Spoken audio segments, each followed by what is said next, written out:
ஓம் நம சிவாய. தனம் தரும், கல்வி தரும், ஒரு நாளும் தளர்வு அறியா மனம் தரும், தெய்வ வடிவம் தரும், நெஞ்சில் வஞ்சமில்லா இனம் தரும், நல்லன எல்லாம் தரும், அன்பர் என்பவருக்கே கணம் தரும் பூங்குழலால் அபிராமி கடைக்கண்களே. என் அன்பு மகர ராசி நண்பர்களுக்கும் தோழிகளுக்கும் பிள்ளைகளுக்கும் பெரியோர்களுக்கும் வணக்கம். இந்த வீடியோவில் ஒரு அற்புதமான பலனை பற்றி நம்ம பார்க்க போகிறோம். ஏன் அப்படி சொல்கிறோம் அப்படின்னா, வாழ்க்கையை வாழ முடியாதவர்களுக்கு நல்லா வாழ்ந்து ஏதோ ஒரு சம்பவத்தால், ஒரு நிகழ்வால், ஒரு பிரச்சனையினால் இன்னைக்கு துயரமான வாழ்க்கையை நடத்தி கொண்டிருக்கிறவங்களுக்கு, அல்லது நம்ம வாழ்க்கையில் முன்னேறவே முடியாதா, நாமளும் ஒரு நிம்மதியான சந்தோஷமான வாழ்க்கையை வாழ மாட்டோமா, நமக்கும் அந்த கொடுப்பினை பாக்கியம் இருக்குமா இருக்காதா அப்படிங்கிற ஏக்கத்தில் இருக்கிறவங்களுக்கு ஒரு மிக அற்புதமான ஒரு விடிவு காலம் கொடுக்கக்கூடிய, ஒரு பெரிய மாற்றத்தை கொடுக்கக்கூடிய ஒரு பலன் அப்படின்னா இந்த பலன் தான். அந்த பலனை பார்க்கறதுக்கு முன்னாடி நம்ம ஒரு விளம்பரத்தை பற்றி பார்க்கலாம். ஏன்னா நம்ம வாழ்க்கையில் எத்தனையோ பொருட்கள் கடையில் வாங்குகிறோம். அது ஒரிஜினலாக இருக்கா, பாரம்பரியமான பொருட்களை வச்சு செய்கிறாங்களா, இல்லை சுத்தமான தரமான பொருட்களை வாங்குறோமா அப்படிங்கிறதுல சந்தேகம் நிறையவே இருக்குது. ஆனால் இவங்க குட் பேபி 9043688626 இந்த நம்பருக்கு கான்டாக்ட் பண்ணுங்கள். பூஜை பொருளாக இருக்கட்டும், உணவுப் பொருளாக இருக்கட்டும், அதுபோல் ஊறுகாயாக இருக்கட்டும், weight loss powder, weight gain powder, இப்படி எதுவாக இருக்கட்டும், சுத்தமான தரமான பாரம்பரியமான பொருட்களை வச்சு செஞ்சிட்டு இருக்காங்க. இதை பயன்படுத்திட்டு தான் சொல்கிறேன். கண்டிப்பாக உங்களுக்கு நம்பிக்கை இருந்ததுன்னா வாங்கி பயன்படுத்துங்க. சரி, இப்போ என்ன பலனை பார்க்க போகிறோம் அப்படின்னா, சனி வக்ர பயிற்சி அடைஞ்சிருக்கு. இந்த வக்ர பயிற்சி 138 நாட்கள் நிகழப்போகுது. இந்த 138 நாட்கள்ங்கிறது ஒரு சின்ன காலம் அல்ல, மிகப்பெரிய காலம். நம்ம வாழ்க்கையில் எந்த நிலையில் இருந்தாலும் அதில் ஒரு மாற்றத்தை உருவாக்கக்கூடிய ஒரு காலம் இது. எப்படி வேணாலும் இருங்க, வாழறதுக்கு வழி தெரியாமல், வாழறதுக்கு முடியாமல், எல்லாத்தையும் இழந்துட்டு நாளைக்கு என்ன நடக்குமோ அப்படின்னு தெரியாத பதற்றத்தில் இருந்தாலும் சரி, உங்களை ஒரு மணி மகுடத்தில், உங்களை ராஜா மாதிரி சிம்மாசனத்தில் உட்கார வைக்கக்கூடிய ஒரு அமைப்பு இந்த சனி வக்ர பயிற்சி. சனி வக்ரம்னா முதல்ல என்னன்னு தெரிஞ்சுங்க. நம்ம வாழ்க்கை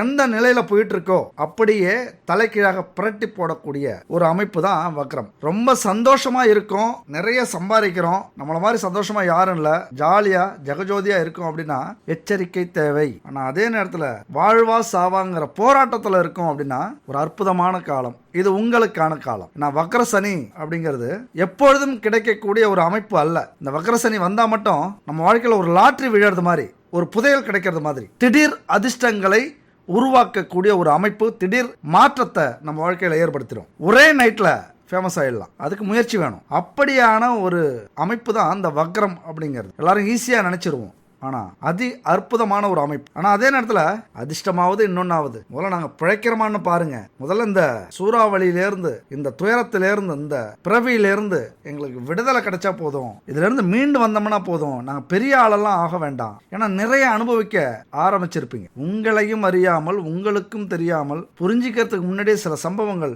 நடக்க ஆரம்பிச்சிருக்கும். என்னதான் இருந்தாலும் அவன் புத்தியை காட்டிட்டான்யா அப்படிங்கிறது மாதிரி தான் இது. தேவையில்லாத பண விரயத்தை செஞ்சிருப்பீங்க, தேவையே இருக்காது, அதுக்கு முண்டி அடிச்சு செலவு பண்ணிருப்பீங்க. இந்த மாதிரி ஒரு பண பற்றாக்குறை உங்களுக்கு வந்திருக்காது, ஆனா வந்திருக்கும் எதிர்பாராத மருத்துவ செலவு. அதனால மன உளைச்சல், கடன் பற்றாக்குறைக்கு, இது மாதிரியான பிரச்சனையில வியாபாரத்துல நஷ்டம், தொழில ஈடுபட முடியாம அங்க ஒரு அடி. மன நிம்மதியா இருந்தாதான் எதுலையுமே ஒரு வெற்றி கிடைக்கும். அப்ப மனம் நிம்மதி இல்லை, வரதெல்லாம் தோல்வி, எல்லாத்துலயும் ஒரு மந்தம், செய்யற அத்தனை செயல்லையும் ஒரு மந்தம், ஏதோ பிரம்ம பிடிச்சது மாதிரி. என்னடா ஆச்சு, என்ன நடந்ததுன்னே உங்களுக்கு தெரியல அப்படின்னா அதுக்கு காரணம் இந்த 7.5 சனி தான். நல்லா புரிஞ்சுக்கிங்க. திடீர்னு ஒரு சோர்வாகுது, திடீர்னு மனக்குழப்பம் வருது, தேவையில்லாத பிரச்சனைகள் வருது, தேவையில்லாத வம்பு வழக்கு வருது, அதுக்கெல்லாம் காரணம் இந்த 7.5 சனி தான். குடும்பத்தில் அடிக்கடி பிரச்சனை வருதா, எங்கேயோ ஆப்பு வைக்கிறான், யாரு, நம்ம சனி பகவான் தான். திடீர்னு ஒரு விபத்து நடக்குதா, சின்ன சின்ன விபத்துக்கு அறிகுறி காட்டுங்க, அப்பவே நீங்க சுதாரிச்சுக்குங்க. ரொம்ப ரொம்ப சுதாரிப்பா இருக்கணும் இந்த விஷயத்துல.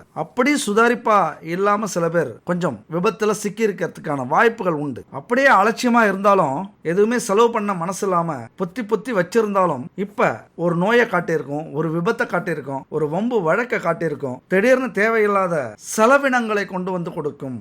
எப்போதோ கையெழுத்து போட்டவன் இப்ப பணம் வந்து கேட்பான், அதை வாங்கிட்டு ஓடி போனவன் ஒருத்தன். இப்ப நீங்க சிக்கி இருப்பீங்க. எவ்வளவு பிரச்சனைய தாங்கிக்கிறது. சிங்கம் மாதிரி இருந்த எங்களை அசிங்கமாக்கி விட்டு போயிட்டான் ஐயா அப்படிங்கிறது மாதிரியான சூழ்நிலையை இப்ப நீங்க சந்திச்சிருப்பீங்க. என்னதான் இருந்தாலும் சனி பகவான் ஆதிக்கம் கண்டிப்பா இருக்கும்.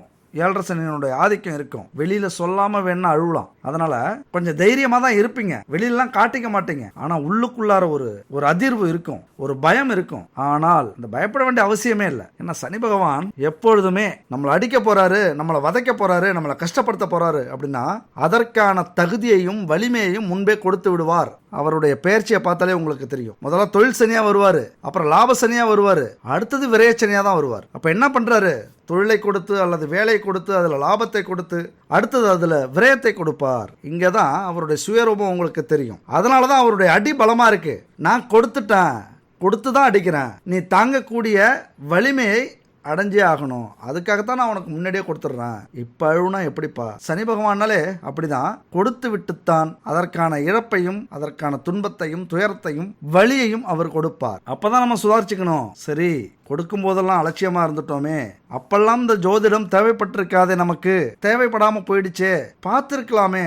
நல்லா லாபம் வரும்போது, தொழில் வாய்ப்பு வரும்போது, வேலைக்கான வாய்ப்புகள் நிறைய வரும்போது இந்த ஜாதகத்தை பார்க்காம, ஏன்னா நமக்கு நேரம் நல்லா இருந்தது, அப்ப நம்ம பார்க்க வேண்டிய அவசியம் நமக்கு இல்லை. அதை பார்த்துருந்தீங்கன்னா நீங்க சுதாரிச்சிருப்பீங்க. விதி மாறி இருக்கும்.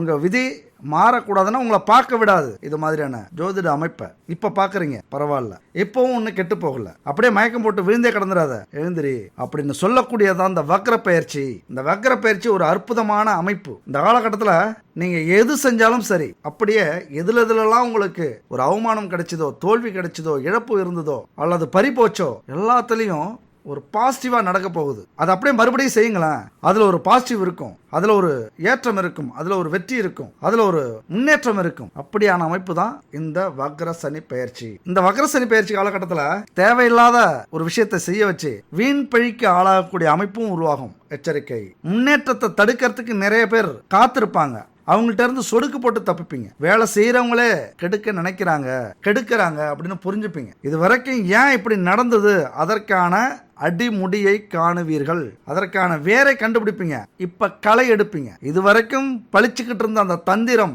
மந்திரம்லாம் இப்ப உங்கள்கிட்ட பழிக்காது. இனிமே திட்டமிட்டு தான் செய்வீங்க. அப்படியான அமைப்பு. கவலைப்படாதீங்க, சனி பகவான் பார்த்துப்பாரு. இனிமே தன்னம்பிக்கையும் துணிச்சலும் இருந்தா போதும். உங்கள் எதிர்காலத்தை மாற்றி அமைக்க வேண்டிய, உங்கள் வரலாறை மாற்றி எழுத வேண்டிய ஒரு காலகட்டம் இது.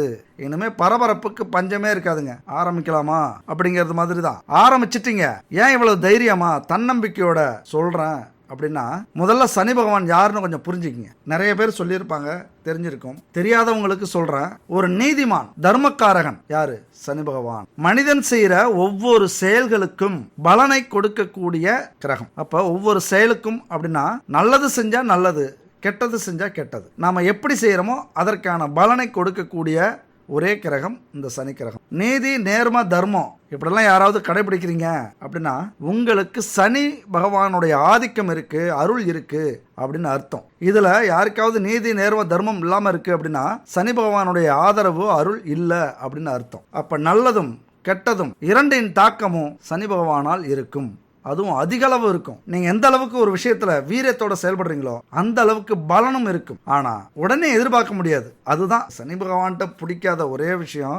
உடனே எதிர்பார்க்க முடியாது. நம்மளும் ஏதாவது ஒன்று சொல்லிடுவோம் வரவங்கள்ட்ட, இந்த மாதிரி அதை செய்யுங்க, இதை செய்யுங்க, இந்த பரிகாரத்தை செய்யுங்க அப்படின்னு சொல்லிடுவோம். ஆனா பழிக்கவே இல்லைன்னு சொல்லுவாங்க. சனி பகவானுடைய சுயரூபம் தெரியல அப்படின்னு அர்த்தம். ஏன்னா எப்பொழுதுமே அவரு பொறுமையா இருப்பாரு, அமைதியா கேட்பாரு. ஒரு விஷயத்த தொடர்ந்து செய்றீங்களா உங்களை சோதிப்பாரு. இந்த பரிகாரத்தை பயப்புள்ள தொடர்ந்து செய்தா, இல்ல பாதியிலே விட்டுருதா, இல்ல தன்னம்பிக்கையோட செய்தா, இல்ல நம்பிக்கை இல்லாம செய்தா, இப்படிலாம் பார்த்துக்கிட்டே இருப்பாரு. நம்மளை சோதிக்கிறதுல நம்மளுடைய வாதியாரை விட, நம்மளுடைய எதிரிகள் துரோகிகளை விட சனி பகவான் மிக உயரத்துல இருக்கார். அதையும் தாண்டி அந்த ஒரு தொடர்ச்சி இருந்தது பரிகாரத்துல. நம்ம தொடர்ந்து ஒரு பரிகாரத்தை செய்யறோம் அப்படின்னா அப்பதான் அது பலிக்கும், அது நடக்கும் அப்படிங்கிறத புரிஞ்சுக்கணும். அப்ப சனி பகவான் கொடுக்கணும்னு நினைச்சா அவர் உடனே திருப்தி அடைய மாட்டார். இங்கதான் அதான் விஷயமே. அதே நேரத்தில் சனி பகவானுக்கு 3, 7, 10ஆம் பார்வை உண்டு. அவர் இருக்கிற இடத்த கொஞ்சம் சந்தோஷப்படுத்துவாரு, அவர் பார்க்குற இடத்த கொஞ்சம் சோதிப்பாரு. அவ்வளவுதான். எந்தெந்த கிரகம்லாம் நட்பா இருக்கும் அப்படின்னா, சனிக்கு புதன், சுக்கிரன், ராகு, கேதுலாம்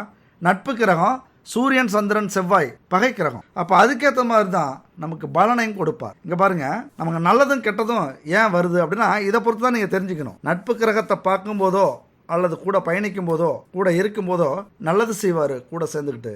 எதிரி கிரகத்தோட போனா அங்க போர் நடத்துவார். அப்ப சண்டைன்னா சட்டை நமக்கு கீழே தான் செய்யும். ஆளாளுக்கு போட்டு அடிச்சா நம்ம என்ன பண்றது? அந்த மாதிரியான அமைப்பு தான் இந்த சனி பகவானின் அமைப்பு. அதுபோல ஆதிக்கம் எதுல செலுத்துவாரு? ஆயுள்ல. சனி பகவானுடைய அருள் வேணும், நமக்கு தீர்க்க ஆயுள் வேணும் அப்படின்னா இதை முதல்ல புரிஞ்சுக்கிங்க. வேற யாருக்கும் இந்த ஆதிக்கம் கிடையாது, எந்த கிரகத்துக்கும் கிடையாது, சனி பகவானுக்கு மட்டும்தான் உண்டு. கஷ்டத்தை கொடுத்தாலும் அதுல ஒரு நீதியும் தர்மமும் இருக்கும், அதுக்கு ஒரு காரணம் இருக்கும். உங்களுக்கு ஒரு கஷ்டம் வருது அப்படின்னா அது நியாயத்துக்காக நீங்க அந்த கஷ்டத்தை அடைஞ்சிருப்பீங்க. அதுதான் சனி பகவான் கொடுக்கிற கஷ்டம். நல்லா தெரிஞ்சுங்க. வேற யார் கொடுக்கிற கஷ்டமா இருந்தாலும், எந்த கிரகம் கொடுக்கிற கஷ்டமா இருந்தாலும் வேற வேற அர்த்தங்கள் இருக்கலாம். ஆனா சனி பகவான் கொடுக்கிற கஷ்டத்துக்கும் துன்பத்துக்கும் துயரத்துக்கும் அர்த்தம் இருக்கு அப்படின்னா அது நீதியோட நேர்மையோட நியாயத்தோட கிடைக்கக்கூடிய கஷ்டமா இருக்கும். அதாவது நீங்க நியாயத்துக்காகவும் தர்மத்துக்காகவும் நல்லதுக்காகவும் படுற கஷ்டமாக அது இருக்கும். அது மட்டும் இல்ல, சனி பகவான் கர்ம பலன்களை சரியா கொடுக்கிறவர். எந்த இடத்துலையும் பிசுகு தட்டவே தட்டாது. கொடுக்க வேண்டிய பலனை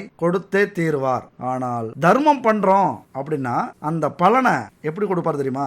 தென்னை மரத்தடியில் போயிட்டு இருக்கீங்க, மரத்துல இருந்து தேங்காய் விழறதுக்கும் அங்கிருந்து அந்த சருகு விழறதுக்கும் வித்தியாசம் இருக்கு. அந்த மாதிரி தான் பரிகாரம் செய்யல சனி பகவானையோ அல்லது சிவனையோ நம்ம வணங்கல அப்படின்னா என்ன நடக்கும்? நாம திருந்தல அப்படின்னு அர்த்தம் அந்த விஷயத்துல. இதுதான் பரிகாரம் பலிக்கலன்னு சொல்றது. எது காரணம் என்ன தெரியுமா? முதல்ல எதுக்காக பரிகாரம் செய்யறோமோ அதை நாம சரியா உணர்ந்தோமா, வருத்தப்பட்டோமா, இதுக்கு மேல அதை செய்யக்கூடாதுன்னு நினைக்கிறோமா, அதுக்கு அப்புறம் அந்த பரிகாரத்தை தொடர்ந்து செய்யறோமா, தொடர்ந்து அந்த வலியையும் வேதனையும் நம்ம அடையிறோமா, இது இரண்டாவது விஷயம். அப்படியான பரிகாரத்தை அவர் ஏற்பார். அந்த கர்ம பலனை சரியா கொடுக்கக்கூடியவர் சனி பகவான். பொய் சூது வஞ்சகம் இதெல்லாம் செய்யறவங்களை கண்டிப்பா அவருக்கு பிடிக்கவே பிடிக்காது. அவருடைய அருள் சுத்தமா இருக்காது. உடனே யார அனுப்பிடுவாரு? செவ்வாய் பகவானையோ அல்லது ராகு கேது பகவான்களையோ அல்லது சூரிய பகவானையோ அனுப்பி விட்டுருவார். நீ பாத்துக்க, இந்த காவல்துறையை ஏவி விடுறாங்களோ அரசியல்வாதிகள், அந்த மாதிரி ஒரு நீதிபதி உடனே காவல்துறையை ஏவி விடுவாங்கள, அரெஸ்ட் பண்ணுங்க அப்படின்னு, அந்த மாதிரி. அதனால தர்மம் மட்டுமே சனி பகவானுக்கு பிடிக்கும். அதே நேரத்துல பொறுமையையும் பொறுப்பையும் வலியுறுத்துவார். எந்த இடத்துல நீங்க பொறுமையா இருப்பீங்களோ அந்த இடத்துல சாதிக்கலாம், எந்த இடத்துல பொறுப்பா இருக்கீங்களோ அந்த இடத்துல வெற்றி பெறலாம். இதை உணர்த்துவார். சனி பகவானுக்கு பிடிக்காத ஒரு விஷயம் இருக்கு. சனி பகவானுக்கு பிடிக்காத இடம் ஒன்று இருக்கு. என்னன்னா, எங்கெல்லாம் விளக்கு எரியலையோ இருட்டா இருக்கோ அங்கெல்லாம் சனி பகவான் சூழ்ந்திருப்பார். எனக்கு ரெண்டு பக்கம் இருக்கு அப்படிங்கிறது மாதிரி ஒரு அரக்கனாக அல்லது அசுரனாக அல்லது தீய சக்தியாக இருள் இடத்துல இருப்பார். அதே இடத்துல ஒரு சுடர், ஒரு தீபம், ஒரு விளக்கு, ஒரு வெளிச்சம் இருந்தது அப்படின்னா அங்க தெய்வீக மனம் கமழும் அளவுக்கு மாறி இருப்பார் அவர். இதுதான். அப்ப என்ன பண்ணும்? எந்த இடத்தையும் ஒரு வெளிச்சத்தோட வச்சுக்கணும். அது நம்ம வாழ்க்கைக்கு உணர்த்தக்கூடிய பாடம். நம்ம மனசுல கள்ளம் கபடம் அவநம்பிக்கை இதெல்லாம் இருக்கக்கூடாது. ஒரு பிரைட்னஸ் இருக்கணும் நம்ம மனசுலையும் சரி இடத்துலையும் சரி. இப்படி பாடத்தை உணர்ந்துக்கணும் நம்ம வாழ்க்கையில. அதுபோல அமங்கல சொற்களை பேசுபவர்கள் எப்போ பார்த்தாலும் குடும்பத்தில் ஒரு அம்மாவாக இருக்கட்டும், அப்பாவாக இருக்கட்டும், வயசானவங்களாக இருக்கட்டும், தப்பு தப்பாக சொல்லுவாங்க, திட்டுவாங்க, தரக்குறைவாக பேசுவாங்க, இல்லது யாராவது திட்டிக்கிட்டே இருப்பாங்க. அப்படிலாம் ஒரு குடும்பத்தில் இருக்கக்கூடாது, ஒரு இடத்துல இருக்கக்கூடாது. அப்படி இருந்தால் உங்களுக்கு ரொம்ப பிடிக்கும் சனி பகவானுக்கு. உடனே அரெஸ்ட் பண்ணுங்க அப்படின்டுவார். அப்புறம் பொய் சூது வாது வஞ்சகம் இவங்களையும் பிடிக்காது. அப்போ சனீஸ்வரன் இது மாதிரியான குணங்களை கொண்டவர். ஆனால் ஒரு மனுஷனை கோடீஸ்வரன் ஆக்கிறதுக்கான யோகத்தை கொடுக்கக்கூடிய வல்லமை இவருக்கு மட்டும்தான் உண்டு. ஒருத்தன் கோடீஸ்வரன் ஆகணும் அப்படின்னா நல்ல வழியில அந்த பணம் கிடைக்கும். அவன் நிரந்தர வருமானத்தை அடைவான். அந்த பணம் அவனை விட்டு போகாம நிலைச்சு நிற்கும். நிலைச்சு நின்னாதான் கோடீஸ்வரன் ஆக முடியும். வர வர போயிட்டே இருந்தனா கோடீஸ்வரன் ஆக முடியாது. அந்த யோகத்தை கொடுக்கக்கூடியவர் சனி பகவான். பொதுவா ஒரு ராசியில அதிக காலம் இருக்கிறவரும் சனி பகவான் தான். அதனாலதான் சனி பகவானை பார்த்து எல்லாரும் நம்ம பயப்படுறது. அப்ப தெரிஞ்சுங்க, இருக்கிற கிரகத்திலேயே ஒரு அதிசக்தி வாய்ந்த கிரகம் சனிதான். பயந்தே ஆகணும். எந்த அளவுக்கு பயந்து நியாயத்துக்கும் தர்மத்துக்கும் கட்டுப்பட்டு 4 பேருக்கு நல்லது செஞ்சு செய்யற தொழிலை கடவுளா நினைச்சு, குடும்பத்தை பெண்களை கடவுளா நினைச்சு நம்ம செயல்படுறோமோ வணங்குறோமோ அந்த அளவுக்கு அவர் அந்த பாசத்தையும் நேசத்தையும் அருளையும் பணத்தையும் பொருளையும் செல்வத்தையும் அள்ளி கொடுப்பவர். இவர் ஜாதகத்துல ஏற்படுத்துற தாக்கம் கொஞ்சம் நஞ்சம் இல்ல, ரொம்ப ஆழமா இருக்கும். அடி வரைக்கும் இவர் போய் தாக்குவார். மூளை முடுக்கு இண்டு எடுக்கலாம். எதுக்கு சொல்றோம் அப்படின்னா, எது நடந்தாலும் இவருடைய தாக்கம் அதிகமா இருக்கும். செலவு அதிகமா கொடுக்கிறவர், கடன் அதிகமா கொடுக்கிறவர், நோயை வலுவா கொடுக்கிறவர், அதெல்லாம் சனி பகவான் தான். ரொம்ப கடுமையா இருப்பார். யாருக்கிட்ட? கடுமையா இருக்கிறவங்கள்ட்ட, அன்பா இருக்கிறவங்கள்ட்ட அன்பா இருப்பார். ஒரு சிறந்த நீதிக்கு உதாரணம் சனி பகவான் தான். ஒன்றும் இல்லைங்க, அவருடைய அருளை பெற்றுட்டோம் அப்படின்னா நம்ம வாழ்க்கையில் கண்டிப்பாக கோடீஸ்வரன் தான். இந்த அற்புதமான காலத்தை சிறப்பாக நம்ம எடுத்துகிட்டு போகலாம். ஏன்னா இருக்கிற சூழ்நிலைக்கு இதெல்லாம் நடக்கிற காரியமா, இதெல்லாம் எங்களால் முடியுமா, நாங்கள் படுற அவமானம் இல்லை, நாங்கள் படுற அசிங்கம் இல்லை அப்படின்னு நீங்கள் நினைக்கலாம். ஒன்று தெரிஞ்சுங்க, நம்ம எல்லாருடைய வாழ்க்கையிலையும் நாமளும் ஜெயிக்கலாங்கிற நம்பிக்கை முதல்ல வேணும். இந்த கிரகத்தெல்லாம் விடுங்க, கடவுளை எல்லாம் விடுங்க. இந்த நம்பிக்கை இருந்தாதான் கடவுளுடைய அருளே நமக்கு கிடைக்கும். அது முதல்ல தெரிஞ்சுக்கணும். நீங்க முதல்ல நம்ம யார், அதுக்கு அப்புறம் தான் இயற்கை நமக்கு அருள் செய்யும், தெய்வங்கள் கை கொடுக்கும். அந்த நம்பிக்கை முதல்ல நமக்கு வேணும். அந்த நம்பிக்கைங்கிற சக்கரத்தை சுத்தி தான் இந்த உலகமே சுழண்டுட்டு இருக்கு. அந்த நம்பிக்கை இல்லை அப்படின்னா நம்ம எதையுமே செய்ய மாட்டோம். அடுத்த நிமிடங்கள் நமக்கு தேவையில்லாத நிமிடமா இருக்கும். அந்த நம்பிக்கை இருக்கிறதுனால தான் அடுத்த நிமிடம் கூட நமக்கு தேவை. எல்லாம் சொல்லுவாங்க ஏதோ போயிட்டு இருக்கு அப்படிம்பாங்க. அவங்கள்ட்டெல்லாம் ஒட்டவே ஒட்டாதீங்க, அவங்க பக்கமே தலையெடுத்து வைக்காதீங்க. ஒரு மனுஷன் நம்பிக்கை இல்லாம இருக்கான் அப்படின்னா அவன் வாழ்க்கையினுடைய கடைசி கட்டத்தில் இருக்கான் அப்படின்னு அர்த்தம். நம்பிக்கையின்மை அப்படிங்கிற ஒரு விஷயம் வந்துருச்சு வாழ்க்கையில் அப்படின்னா அந்த வாழ்க்கை நரகம் தான். என்னத்தை வாழ்ந்து, என்னத்தை சம்பாரிச்சு, என்னத்தை அனுபவிச்சு, இப்படி எண்ணத்தாங்க. எப்பொழுதுமே நாம எந்த சூழ்நிலையிலையும் நம்பிக்கையை மட்டும் இழக்கவே கூடாதுங்க. அதுக்கு ஒரு உதாரணம் சொல்றேன். தச்சு தொழில் செஞ்சுக்கிட்டு இருந்தவர் தன்னுடைய வருமானத்துல மனைவி, 2 பிள்ளைகள், இவங்கெல்லாம் சாப்பிட்றதுக்கே வழி இல்லாமல் ரொம்ப கஷ்டப்பட்டுறாரு. அப்போ ஒரு நாள் தெருவில் நடந்து போயிட்டு இருக்கும்போது ஒரு நாணயம் கிடைக்குது. அந்த நாணயத்தை எடுத்து பார்க்குறாரு. அது நடுவில் ஒரு ஓட்டை இருக்கு. அவர் ஏற்கனவே கேள்விப்பட்டிருக்காரு, ஒரு ஜாதகர் சொல்லியிருக்காரு, ஒரு ஜோசியர், ஓட்டை விழுந்த நாணயத்தை எடுத்து வச்சோம்னா நமக்கு அதிர்ஷ்டம் அப்படின்னு சொல்லியிருக்காரு. அதனால அந்த நாணயத்தை எடுத்து பையில போட்டுக்கிறாரு. நாமளும் அதிர்ஷ்டக்காரர்களாக மாறிடுவோம், பணக்காரனா ஆயிடுவோம் அப்படின்னு எடுத்து பையில போட்டுக்கிறாரு. அடுத்த நாள் என்ன பண்றாரு, அதை மனைவிட்ட எடுத்து கொடுக்குறாரு. இதை பத்திரமா வச்சுக்க அப்படிங்கிறார். அப்ப நாணயம் கிடைச்சிருச்சு, இதுக்கு மேல நமக்கு நல்ல காலம் அப்படின்னு நினைக்கிறாரு. வேலை செய்ய ஆரம்பிக்கிறாரு. திடீர்னு அவருக்கு நடக்கிறதாலும் நல்லதாவே நடக்குதா, அதுக்கு காரணம் அந்த நாணயம் தான் அப்படின்னு நம்புறாரு. உடனே மனைவிட்ட சொல்லி அந்த நாணயத்தை ஒரு கருப்பு துணியில உள்ள வச்சு கொஞ்சம் உப்பு வச்சு முடிச்சு போட்டு என்கிட்ட கொடு, நான் கொண்டு போய் நம்ம வேலை செய்யற இடத்துல வைக்கிறேன். ஒரு மிஷினரி பெருசா வச்சிருக்காரு, அதுக்கு அடியில் வச்சா நல்லதுன்னு ஜோசியர் சொல்றாரு, அதனால கொண்டு போய் வைக்கிறேன் அப்படின்னு சொல்றாரு. உடனே அவங்க மனைவி என்ன பண்றாங்க, அது மாதிரியே அந்த காசை போட்டு உப்பு கொஞ்சம் வச்சு அதை முடிச்சு கொண்டு வந்து கொடுக்குறாங்க. இவர் கொண்டு போய் அந்த மிஷின் அடியில் வச்சிடறாரு. அதுக்கப்புறம் பார்த்தா அடுத்தடுத்து பிராஞ்சி ஓபன் பண்றாரு, பெரிய தொழிலதிபரா ஆகுறாரு. பசங்களுக்கெல்லாம் நல்லா கல்யாணம் பண்ணி கொடுக்குறாரு. பெரிய பெரிய இடத்துல அந்த ஊருக்கே மெச்சுற அளவுக்கு கோடீஸ்வரன் ஆயிடுறாரு. பல ஆண்டுகள் கழிச்சு பேர குழந்தைங்க வீட்டுக்கு வராங்க. அப்ப பேசிட்டு இருக்காரு. அப்போ நான் எப்படி பணக்காரன் ஆகணும், எப்படி நான் கஷ்டப்பட்டேன், அந்த மாதிரி நீங்களாம் உழைக்கணும், கஷ்டப்படணும், அதே நேரத்தில் அதிர்ஷ்டமும் வேணும்னு சொல்லிட்டு இருக்காரு. அவருடைய வாழ்க்கை வரலாற சொல்லிட்டு இருக்கும்போது தன்னுடைய மனைவி கிட்ட அந்த மிஷினில் இருக்கிற அந்த நாணயம் முடிச்சு எடுத்துட்டு வாங்குறாரு. அவங்க போய் அந்த நாணயம் முடிச்சு எடுத்துட்டு வராங்க. எடுத்துட்டு வந்து கொடுக்குறாங்க. அவர் பிரிச்சு பார்க்குறாரு, அதிர்ச்சி ஆயிடுறாரு. பட் செம்ம அதிர்ச்சி ஆகுறாரு. அதுதாங்க பெரிய விஷயமே. ஆச்சரியமா இருக்கு நம்ம கேட்கறது. இது உண்மையான சம்பவம், நடந்த சம்பவம். என்ன இருந்தது அப்படின்னு வீடியோட கடைசியா பார்ப்போம். சரி, இப்ப மகர ராசிக்கு ஒரு 6 மாசமா பெரிய விடுதலை ஆனது மாதிரி இருக்கும். ஏதோ வாழ்க்கையில பெரிய புயல் அடிச்சு, பூகம்பம் அடிச்சு, பல இழப்புகளை சந்திச்சு தப்பிச்சோம் பொழைச்சோம் அப்படின்னு மீண்டு வந்திருப்பீங்க. எப்படி பார்த்தாலும் ஏதாவது ஒரு வகையில் பாதிப்பை ஏற்படுத்தி இருக்கும் இந்த 7.5 சனி. ஏதாவது ஒரு வகைன்னா, ஒன்று கடன் பெரிய லெவலில் உருவாகி நிறைய வாங்கி கடனை அடைக்க முடியாமல் திண்டாடி அவமானப்பட்டு அசிங்கப்பட்டு இன்னைக்கு ஒரு தெளிவாகி வாழ்க்கையில் யாரை நம்பணும், யாரை நம்பக்கூடாது, யாரை எதுக்கணும், யாரை பழி வாங்கணும், யார் சொல்கிறத கேட்கணும், யார் உண்மையானவங்க, யார் பொய்யானவங்க, இது எல்லாத்தையும் புரிய வச்சுருக்கோம். அதுபோல் எதிரிகள் யார், நண்பர்கள் யார், துரோகிகள் யார், தெளிவாக புரிய வச்சுருக்குங்க. இதெல்லாம் ஏதாவது ஒரு நோய் ஏற்பட்டு உங்கள் வாழ்க்கையை புரட்டி போட்டிருக்கோம். சேர்த்து வச்ச சேமிப்பெல்லாம் கரைஞ்சிருக்கும். ஏதையாவது ஒரு நகையவோ இடத்தையோ வீட்டையோ விற்று அந்த செலவை பார்க்குற சுச்சுவேஷன் அமைஞ்சிருக்கும். இதில் ஏதாவது ஒன்று கண்டிப்பாக ஒரு பாதிப்பை ஏற்படுத்தி அது கூட வம்பு, வழக்கு, கோர்ட்டு, ஜெயில் இதெல்லாம் பார்த்துருக்கிறதுக்கான வாய்ப்புகளும் உண்டு.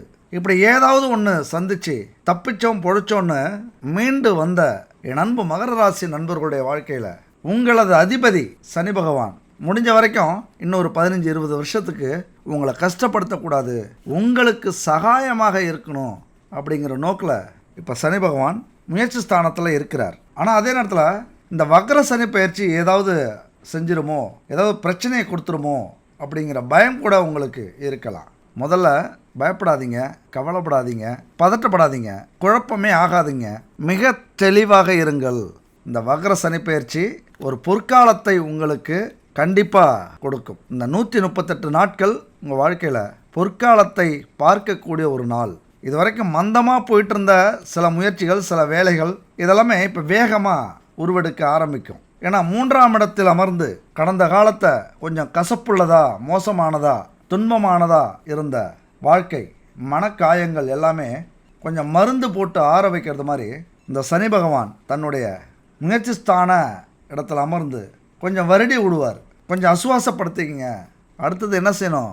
உழைக்கணும், உழைப்பில் கவனம் செலுத்த வேண்டும், அதனால் கொஞ்சம் அசுவாசப்படுத்திக்கிட்டு ஆரம்பிங்க அப்படிங்கிறார். தன்னுடைய இந்த வக்ர பயிற்சியினால் நல்ல பலன்களை வேகமாக கொடுக்க முடிவு செய்து விட்டார் அப்படின்னு சொல்லணும். தன்னுடைய வக்ர பார்வை மிக அற்புதமான பார்வையாக எங்க 5ஆம் வீட்டை பார்க்கிறார். பூர்வ புண்ணிய ஸ்தானத்தை பார்க்குறார். அடுத்தது பாக்கியஸ்தானத்தை பார்க்குறார். அடுத்தது விரயஸ்தானத்தை பார்க்குறாரு. அடுத்தது அயன சயன போகஸ்தானத்தை பார்க்குறாரு. அதனால் இந்த பார்வை பலன் எல்லாமே உங்களுக்கு அற்புதமான எதிர்காலத்தை இந்த 138 நாட்கள் அமைச்சு கொடுக்கும் அப்படிங்கிற நம்பிக்கையை சொல்லுது. ஆனால் நீங்கள் எந்த அளவுக்கு அது மேலே நம்பிக்கை வச்சுருக்கீங்க அதை பொறுத்து தான். இது வரைக்கும் வீண் செலவுகளை கொடுத்து வந்த கிரக அமைப்புகள் இனிமேல் அதை சுப செலவுகளாக மாற்ற போகிறாங்க. தூக்கத்தில் இருந்தாலும் நிறைய கனவு பிரச்சனை வந்திருக்கும், ஒரு பதட்டம், ஒரு பயம் இருந்திருக்கும், தூக்கத்தை கூட கெடுத்திருக்கும். கனவுல கூட இந்த கடன்காரங்க திட்டுறது மாதிரி, எதிரிகள் தொல்லை பண்ணுறது மாதிரி, நோய் பிரச்சனை பண்ணுறது மாதிரி கனவுல கூட உங்களுக்கு அதிகரிச்சிருக்கும். அதனால் தூக்க பிரச்சனை இருந்திருக்கும், நிம்மதியான தூக்கம் இருந்திருக்காது. எந்தெந்த இடத்துலலாம் நீங்கள் சந்தோஷத்தை அனுபவிக்கணுமோ அதெல்லாம் இழந்திருப்பீங்க. இனிமே அதற்கான இழந்த சந்தோஷங்களை மீட்டு அனுபவிக்க போகிறீங்க. உங்களுக்கு 9ஆம் வீடு பாக்கியஸ்தானம். தந்தை வீட்டில் ஏற்பட்ட செலவுகள் குறைஞ்சி தந்தையால் லாபம் அதிகரிக்க வாய்ப்புகள் அதிகம். தந்தையினுடைய அந்த சொத்து சுகம் அல்லது வீடு நிலம் இதெல்லாம் உங்களுக்கு கிடைக்கக்கூடிய ஒரு அமைப்பு இந்த காலகட்டத்தில். சில பேர் இந்த பித்ரு காரியங்களை சரியாக செய்ய முடியாமல் தவிச்சிருப்பீங்க. அதனாலே குடும்பத்துக்கு பல கஷ்டங்கள் வந்திருக்கும். இந்த திடீர்னு விபத்து நடக்குது, திடீர்னு பிரச்சனை வருது, வம்பு வழக்கு வருது அப்படின்னா அதெல்லாம் பித்ரு சாபம். அதை நீங்கள் அடைஞ்சிருப்பீங்க அந்த காரியங்களை செய்யாமல். முன்னோர்களுடைய ஆசை உங்களுக்கு கிடைச்சிருக்காது இதுக்கு முன்னாடி. இப்போ அது பரிபூரணமாக கிடைக்கும். அது மட்டும் இல்லை, குலதெய்வத்தினுடைய அருள் இனி உங்கள் பக்கம்தான். மிக சிறப்பாக இருக்குது. பிள்ளைகளால் பெருமை சேரும், பண வரவு அதிகரிக்கும். நீங்கள் சொல்கிறத அப்படியே கேட்பாங்க, மதிப்பு மரியாதை கொடுப்பாங்க.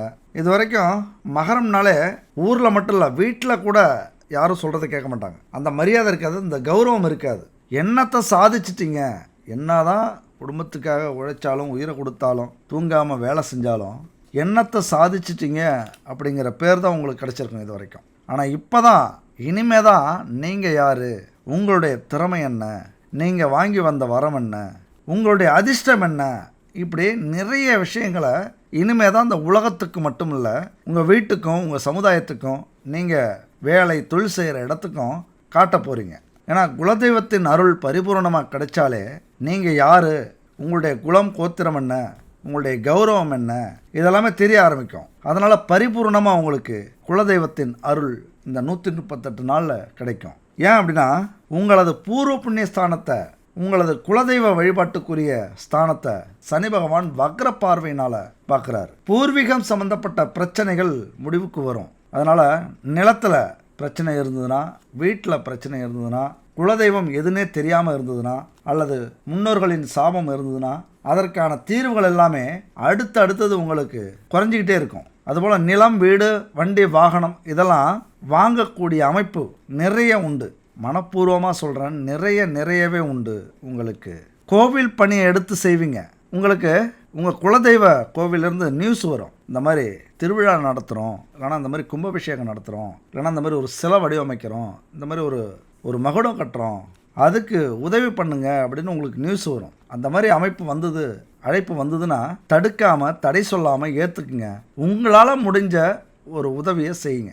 மிகப்பெரிய ஒரு பாக்கியம். இழந்த செல்வங்களையும் இழந்த நிம்மதியையும் இழந்த கௌரவத்தையும் மீட்கிறதுக்கு இதை விட ஒரு சிறந்த பரிகாரமே இல்லை. குலதெய்வ கோவிலுக்கு நீங்கள் உங்களுடைய உழைப்பையோ உழைப்பின் மூலியமாக வரக்கூடிய வருமானத்தையோ கொடுக்கறது பல கர்ம வினைகளை தீர்க்கக்கூடிய ஒரு அமைப்பு. அந்த வாய்ப்பு கிடைச்சதுன்னா கண்டிப்பாக ஏற்றுக்குங்க. அதுக்கப்புறம் இதெல்லாம் கிடைக்காதோ, வாழ்க்கையில் இதெல்லாம் அமையாதோ, அதாவது திருமணம் நடக்காதோ, திருமணம் ஆனாலும் நமக்குன்னு ஒரு குழந்தை பாக்கியம் இருக்காதோ, அப்படியே இருந்தாலும் நமக்குன்னு ஒரு தொழில் இருக்காதோ, ஒரு வேலை கிடைக்காதோ, இந்த சமூகத்தில் நாமளும் ஒரு அந்தஸ்தோடு வாழ முடியாதோ, ஒரு நிம்மதியான வாழ்க்கை, பெத்த பிள்ளைங்களுக்கு ஒரு நல்ல காரியங்கள் செய்து பார்க்க முடியாதுங்கிற ஏக்கம்லாம் குறைஞ்சி சுபகாரியங்கள் அடுத்தடுத்தது நடக்கும். உங்கள் குடும்பத்தை தூக்கி நிறுத்துவீங்க நீங்களே. இந்த வக்ர சனி பயிற்சினால் முதல் 15 நாட்கள் சுக்கிரன் ரிஷபத்திலே இருப்பார். அதனால் சந்தோஷமான உறவுகள், சந்தோஷமான வாய்ப்புகள், சந்தோஷமான அனுபவங்கள் உங்களுக்கு கிடைக்கும். அப்படி இருந்தாலும் இந்த குரு பகவான் 6ல் மறைஞ்சிருக்கிறார்,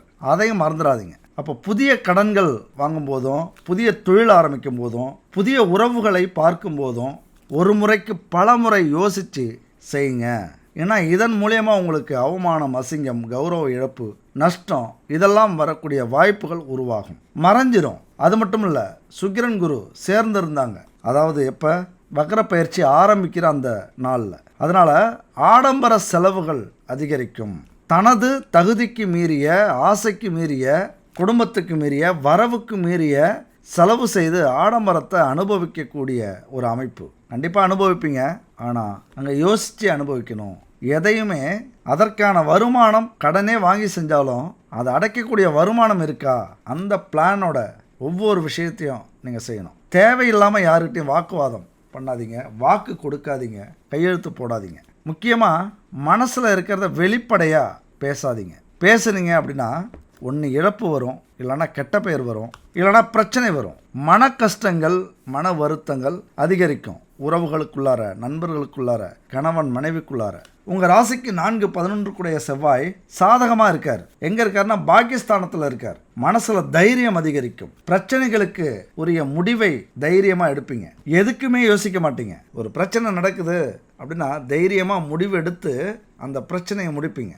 அரசு சார்ந்த விஷயம், அரசு அதிகாரிகள்கிட்ட ஏதாவது வேலை நடக்கணும், அல்லது அது சம்மந்தப்பட்ட விஷயங்கள் ஏதாவது இருந்தால் உங்களுக்கு நல்லபடியாகவே அதெல்லாம் முடியும். தாயார் வழி உறவுகளால் நல்ல நன்மைகள் உண்டாகும். வீட்டில் ஏதாவது பெரிய வேலை குறைபாடு இருந்ததுன்னா அதை அந்த காலகட்டத்தில் செஞ்சு முடிப்பீங்க.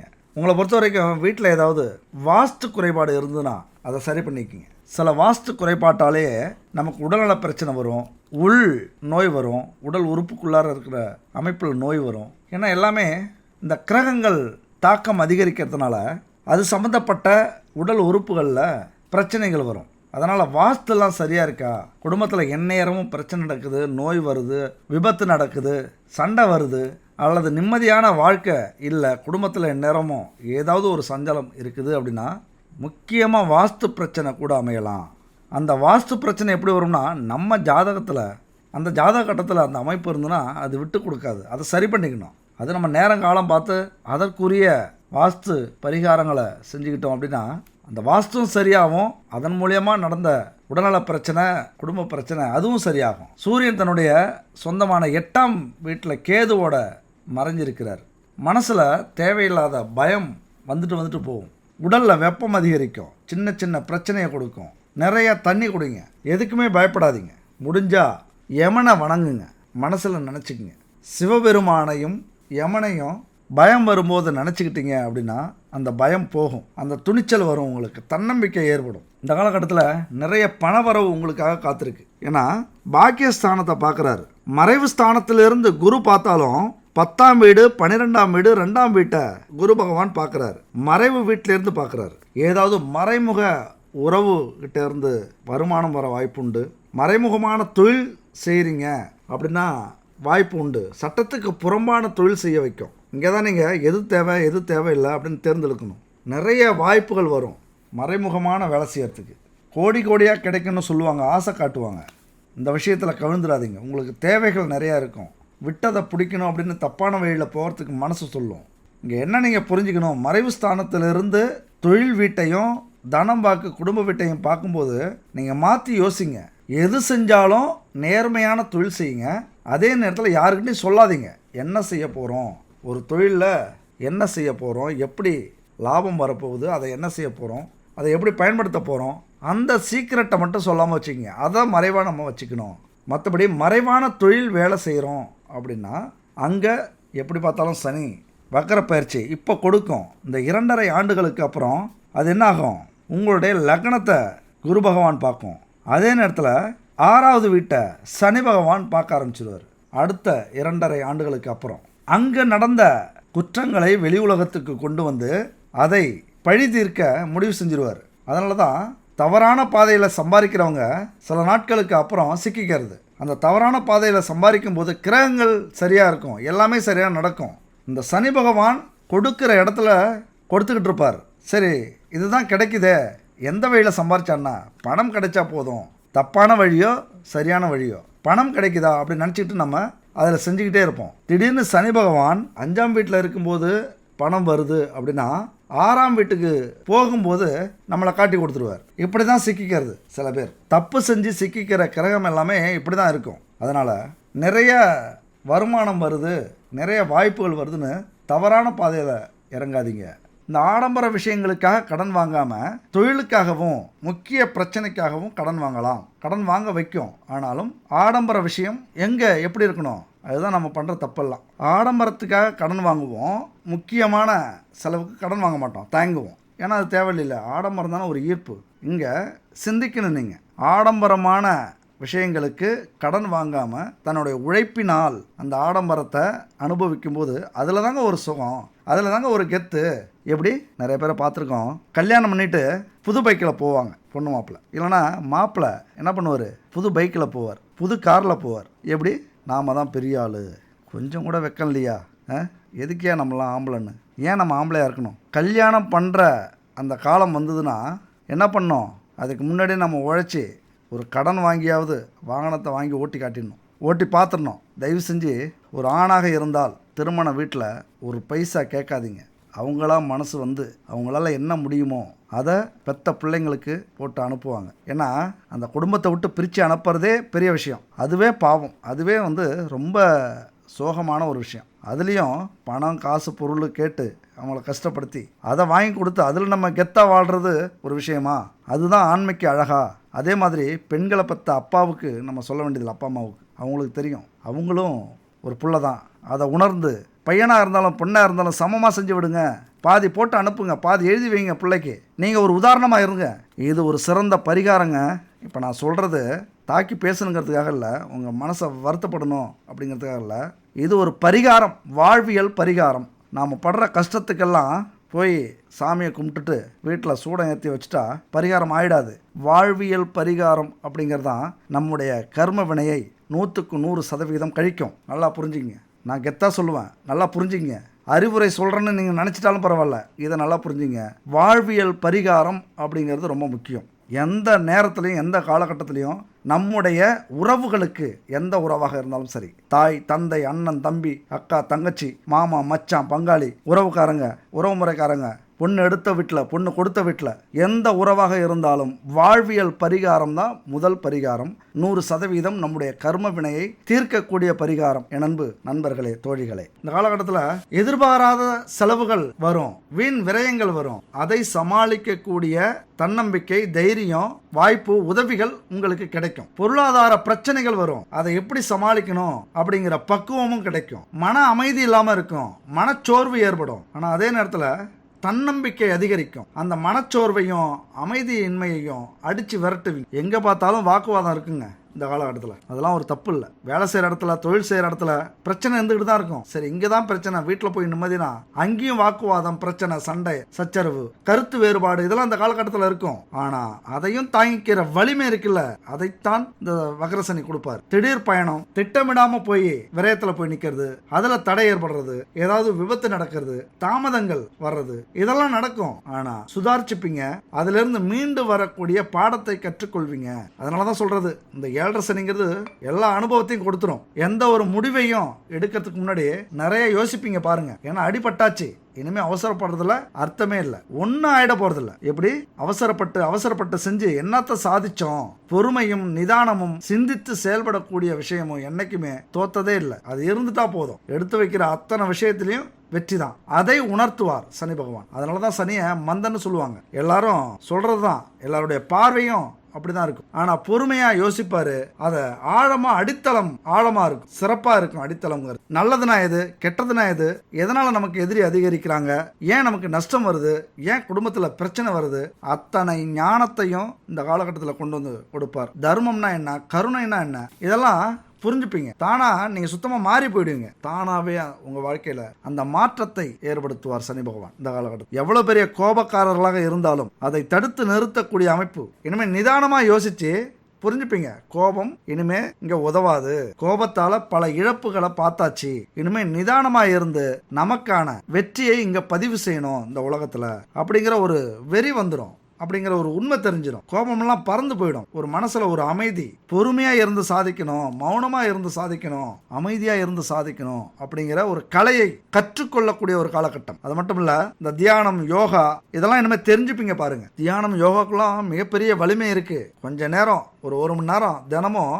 உட்காந்து ஒரு இடத்துல, அமைதியான இடத்துல, எங்க இருந்தாலும் சரி, ஒரு காட்டுல, மேட்ல, வீட்டுல, ரோட்ல, ஏதோ ஒரு அமைதியான இடத்துல உட்காந்து ஓம் ஓம் அப்படின்னு ஒரு 1008 முறை சொல்லுங்க, ஒரு 108 முறை சொல்லுங்க. தொடர்ந்து சொல்லிட்டு வாங்க. உங்க வாழ்க்கையில மிகப்பெரிய அமைதி திரும்பும், ஒரு ஞானம் கிடைக்கும். இந்த உலகமே உங்களுக்கு கண் முன்னாடி எதிர்காலம் தெரிய ஆரம்பிக்கும். இப்படியான ஒரு வலிமை உண்டு.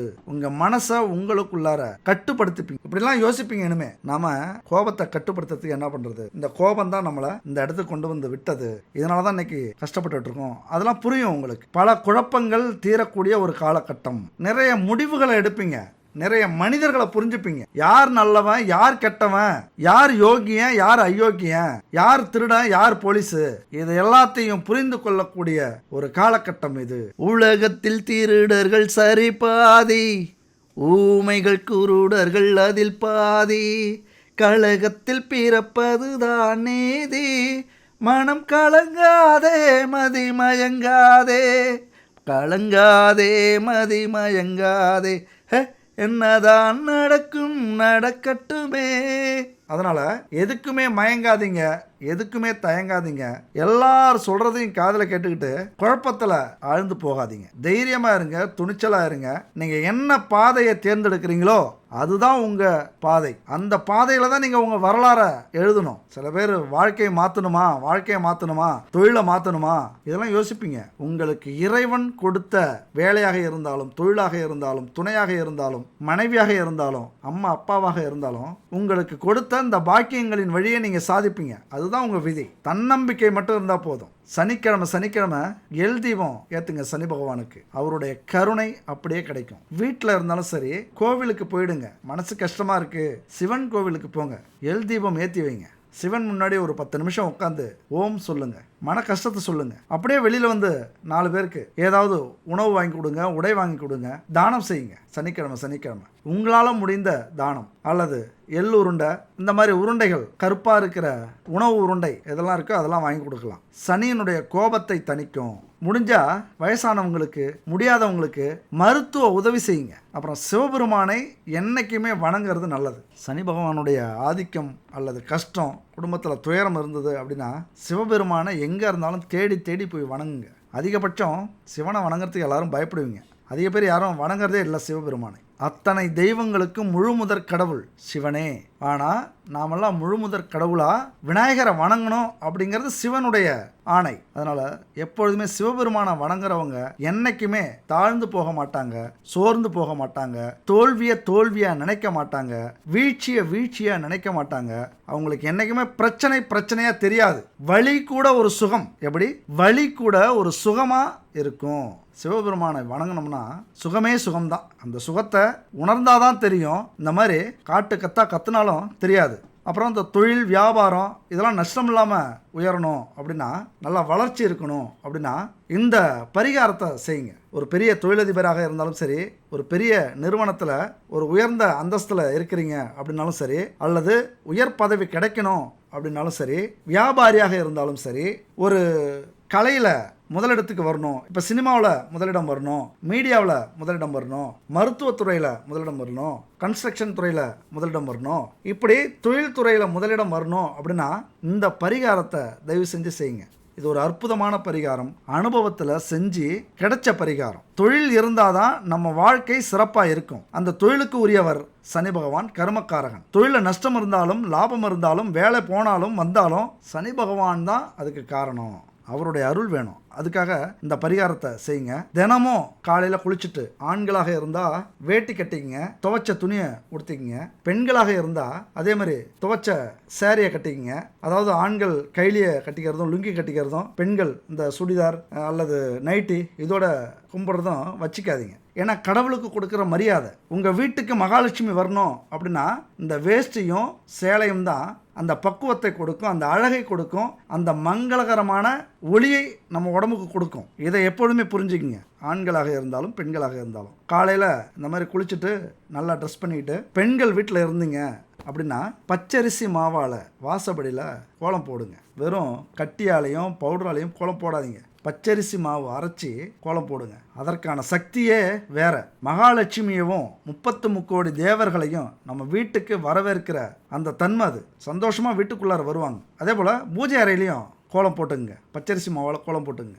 எப்போ? சனிக்கிழமை இதை செய்யுங்க. கோலம் போட்டுக்கிட்டு மகாலட்சுமி படத்துக்கு பூ வச்சுட்டு பால், தேன், ஏலக்காய், பேரிச்சம்பழம், முந்திரி பருப்பு இந்த 5ஐயும் கலந்து ஒரு கிண்ணத்தில் வச்சு காய்ச்சிக்கிங்க. அந்த காய்ச்சி பஞ்சாமிர்தம் மாதிரி கிண்டி வச்சுக்கிங்க. மகாலட்சுமி முன்னாடி வைங்க. அப்புறம் பஞ்சதீப விளக்கு, பஞ்சதீப சாம்பிராணி, பஞ்சகாவிய எண்ணெய், அகர்பத்தி இதெல்லாம் இருந்ததுன்னா ஏற்றி வச்சுக்கிங்க. இந்த பஞ்சதீபம் அல்லது பஞ்சம் அப்படிங்கிறது 5 அமைப்புகளை சொல்கிறது. நிலம், நீர், காற்று, நெருப்பு, ஆகாயம் இதெல்லாம் சொல்லக்கூடிய அமைப்பு. அதனால் இந்த 5 விஷயங்களையும் செஞ்சுக்கிங்க. பஞ்சாமிர்தம் மாதிரி இருக்கும், அதை முன்னாடி வச்சுக்கிட்டு 5 முகம் கொண்ட வெள்ளி விளக்கு இருந்ததுன்னா அதை ஏற்றிக்கிங்க. ஏற்றிக்கிட்டு இந்த மந்திரத்தை சொல்லுங்கள். அதுக்கு முன்னாடி ஒன்று நல்லா கவனமாக வச்சுக்கிங்க.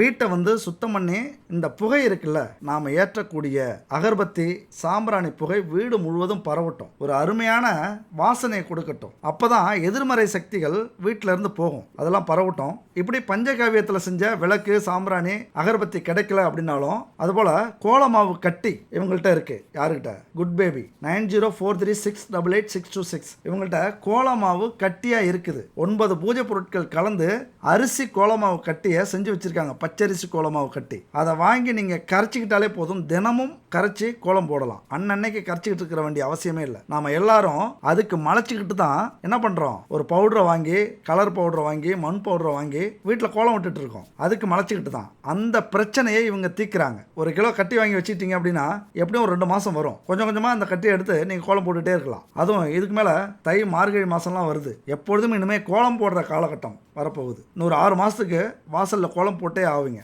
இந்த காலத்தெல்லாம் விடாதீங்க. நம்ம வீட்லேயும் சரி, நம்ம தெருவுலையும் இந்த மகாலட்சுமி குடியிருக்கிறது அல்லது தெய்வ சக்திகள் வீட்டில் குடியிருக்கிறது, வெளில குடியிருக்கிறது, நம்ம போராட்டத்துக்கெல்லாம் வரதுக்கு காரணமே இந்த மாதிரி மங்களகரமான விஷயங்கள் தான். இதெல்லாம் தெளிவாக சொல்லணும் அப்படின்னு தான் சொல்லிட்டு இருக்கோம். அதனால் உங்களுக்கு இந்த பச்சரிசி கோலமாவு கட்டி இருந்தாலும் சரி, பவுடரும் வச்சுருக்காங்க பார்த்துங்க. பவுடரும் 9 பூஜை பொருட்கள் கலந்த தெய்வீக சக்தி மிகுந்த, அதில் முக்கியமாக பச்சை கற்பூரம் கலக்குறாங்க. மிகப்பெரிய விஷயங்க அது. பச்சை கற்பூரம் அந்த வாசனை அடிச்சுக்கிட்டே இருக்கு. பெரிய சக்தி வாய்ந்தது. அது மட்டும் இல்லை, பாரம்பரியமான தானியங்கள், மூலிகைகள் கலந்த உணவுப் பொருட்கள், சத்து மாவு, வெயிட் லாஸ் பவுடரு, மசாலா, ஊறுகாய் வகை, இப்படி 50-60 பொருட்கள் எல்லாமே பாரம்பரியமாக கெமிக்கல் கலக்காத ஆரோக்கியமான பொருட்களை வச்சு இவங்க தயாரிச்சிட்டு இருக்காங்க. எல்லாத்தையும் நெய், சுத்தமான நெய் கிடைக்குது. நமக்கு ஆரோக்கியம் தான் முக்கியம். அந்த ஆரோக்கியத்தை வளப்படுத்துறதுக்காக இவங்க செஞ்சுட்டு இருக்காங்க. இவங்கள்ட்ட வாங்கி நீங்கள் யூஸ் பண்ணி பாருங்க. சரி, அந்த மகாலட்சுமிக்கு முன்னாடி இந்த பஞ்சாமிர்தத்தை வச்சுட்டு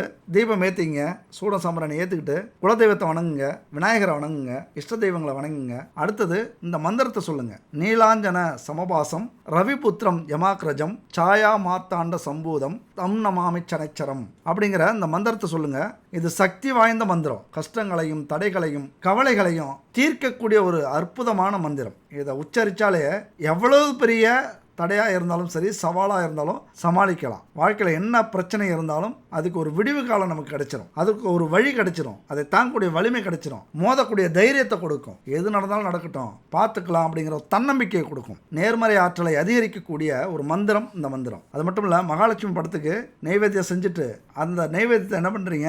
கொஞ்சம் எடுத்துக்கங்க. கொஞ்சம் எடுத்து கொண்டு போய் வியாபாரம் செய்கிற இடத்துல வேலை செய்கிறாங்கல்ல, அவங்களுக்கெல்லாம் கொடுங்க. அவங்களுக்கு கொடுக்குற அளவுக்கு செஞ்சுக்குங்க. ஏன்னா சனி பகவானுக்கு இன்னொரு விஷயம் என்ன தெரியுமா? நம்ம வாழ்க்கையில் தொழிலில் மேன்மை அடையணும், தொழிலில் மிகப்பெரிய உயர்வு பெறணும், அல்லது உயர் அதிகாரியாக வரணும், அல்லது நிறைய பேரை வச்சு வேலை வாங்கணும், நிறைய பிரான்ச் ஓப்பன் பண்ணணும், கோடீஸ்வரன் ஆகணும் அப்படின்னா நாம் ஒரு வேலைக்காரங்களாக இருந்தால் அந்த வேலையை தெய்வமாக நினச்சி செய்யணும். நாம் ஒரு ஓனராக இருந்தால் வேலைக்காரங்கள தெய்வமாக நினச்சி வழிபடணும், மதிக்கணும். அப்போ தான் கர்மக்காரகனான தொழில்காரகனான சனி பகவானுடைய அருள் நமக்கு கிடைக்கும். அதனால் அங்கே வேலை செய்கிறவங்கள்ட்ட இதை கொடுங்க. எப்பொழுதுமே செல்வம் உங்கள் குடும்பத்துலேயும் சரி உங்கள் மனசுலையும் சரி இருந்துக்கிட்டே இருக்கும். சனி பகவானால் கிடைக்கக்கூடிய செல்வத்தை யாராலையும் தடுக்கவும் முடியாது, சீக்கிரமாக எடுக்கவும் முடியாது. பல சந்ததியினருக்கு அது கடந்து போயிட்டே இருக்கும், நிலையாக நிற்கும். சனி பகவான் கொடுக்குற செல்வத்துக்கு மட்டும், பணத்துக்கு மட்டும், சொத்துக்கு மட்டும் அவ்வளோ பெரிய சக்தி இருக்குது. அதனால் இந்த மந்திரத்தையும் சொல்லுங்கள், இந்த மாதிரி முயற்சி பண்ணுங்கள். இது அற்புதமான ஒரு பரிகாரம். இப்போ நம்ம முன்னாடி ஒரு கதை சொன்னோம். அந்த நாணயத்தை எடுத்துகிட்டு வர சொல்கிறாரு, அந்த முடிச்ச அதை திறந்து பார்க்கும்போது ஷாக் ஆகிடுறாரு. ஏன்னா அதில் இருந்தது வேற நாணயம். உடனே மனைவியை அதிர்ச்சியோட கேட்குறாரு, இந்த நாணயம் எங்கே, இதில் இருந்த நாணயம் எங்கே அப்படிங்கிறாரு. என்கிட்ட கொடுக்கும்போது நான் எங்கேயோ வச்சுட்டேன், அதுக்கப்புறம் தேடி பார்க்கும்போது இல்லை, நீங்கள் சொன்ன உடனே வேற ஒரு நாணயத்தை எடுத்து நான் சுற்றி வச்சுட்டேன் அப்படிங்கிறாங்க.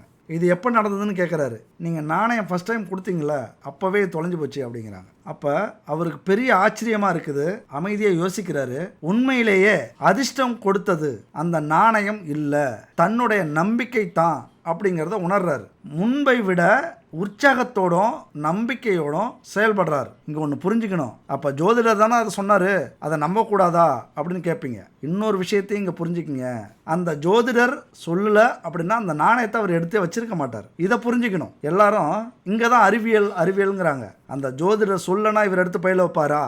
அப்போ ஜோதிடம் பாதி, அறிவியல் பாதி, நாமளும் பாதி நிற்கிறோம், தன்னம்பிக்கையோடு நிற்கிறோம். அதை புரிஞ்சுக்கணும். அப்போ அவர் புரிஞ்சுக்கிட்டு மேலும் மேலும் உழைக்கிறாரு, கஷ்டப்படுறாரு, வளர்றாரு. இதுதான் அவருடைய கதை. கேட்கறதுக்கே நமக்கு ஆச்சரியமாக இருக்குது. ஒரு ஜோசியராக இருந்தாலும் அது சொன்னதால தானே அந்த விஷயம் நடந்திருக்கு, அந்த நம்பிக்கை அவருக்கு வந்திருக்கு. இந்த ஜோதிட முறையை தான் நீங்கள் புரிஞ்சுக்கணும். பரிகாரம்னா இப்படி தான் இருக்கும். பரிகாரம் சொல்கிறாங்க அப்படின்னா அதை செய்யும்போது அது சம்மந்தப்பட்ட வாய்ப்புகள், உதவிகள் யார் மூலியமாவோ எது மூலியமாவோ எப்படியோ நமக்கு கிடைக்கும். அப்போ இதுக்கெல்லாம் காரணம் இது இல்லை, அவங்க தான் காரணம் நினச்சிடக்கூடாது. அதுதான் பரிகாரம். அந்த தன்னம்பிக்கையோட செய்யணும். அப்போ இங்கே தன்னம்பிக்கை அவருக்கு அதிகமாக இருந்தது.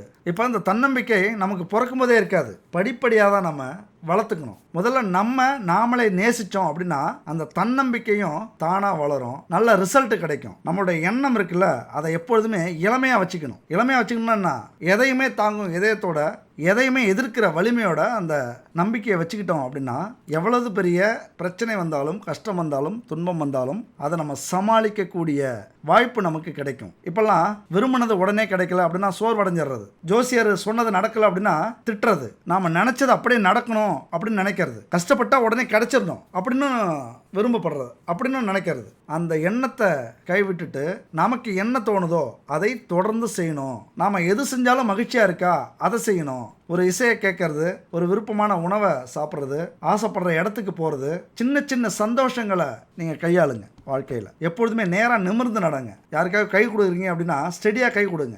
நல்லா அழகாக ஒரு டீசெண்டாக பெர்ஃபெக்டாக உடை உடுத்துங்க. உங்களுக்குள்ளாரே ஒரு தன்னம்பிக்கையை வரவழைக்கும். முடிஞ்சால் கண்ணாடி கூட போட்டுங்க. அடுத்தவங்களை ஈர்ப்பீங்க, ஈஸியாக ஈர்ப்பீங்க. உங்கள் மேலே ஒரு நம்பிக்கை வரும். அதை என்றைக்குமே தொடர்ந்து செயல்படுத்துனீங்க, ஒரு மேனரிசத்தை வளர்த்துக்கிட்டீங்க, ஒரு ஹீரோயிசத்தை வளர்த்துக்கிட்டீங்க அப்படின்னா கண்டிப்பாக உங்கள் வாழ்க்கையில் தன்னம்பிக்கை உயரும்.